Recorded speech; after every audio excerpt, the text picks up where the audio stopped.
how to take learner's permit test online in New York. Hey guys, in this video, I'll guide you through how to take your permit test online if you are in New York. Alright, so let's begin. So what you want to do is go to the dmv.ny.gov website, and then from here you will see the steps that you need to do so that you can take your permit test online. So what you want to do is begin your permit application and take your test. So first what you want to do is log into or create an ny.gov ID account. So if you don't have an ny.gov ID, you'll be able to create one.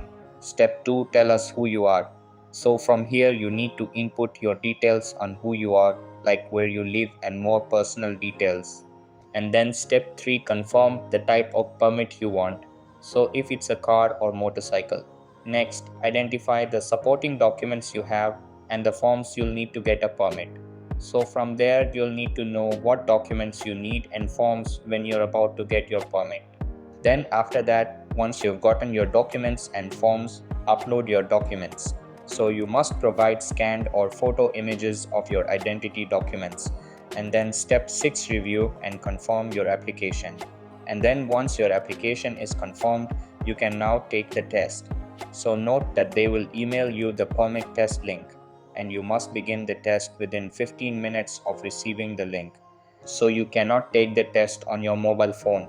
You must take it on a tablet, laptop, or desktop computer. So after you pass your permit test, you will need to make a new reservation to visit the office to show the documents you uploaded. So have your photo taken and be issued a permit. So to begin the online process, it's already in their website. So you can see over here, there's a button right here that says begin the online permit application process. So just click on that and then just do the steps from there.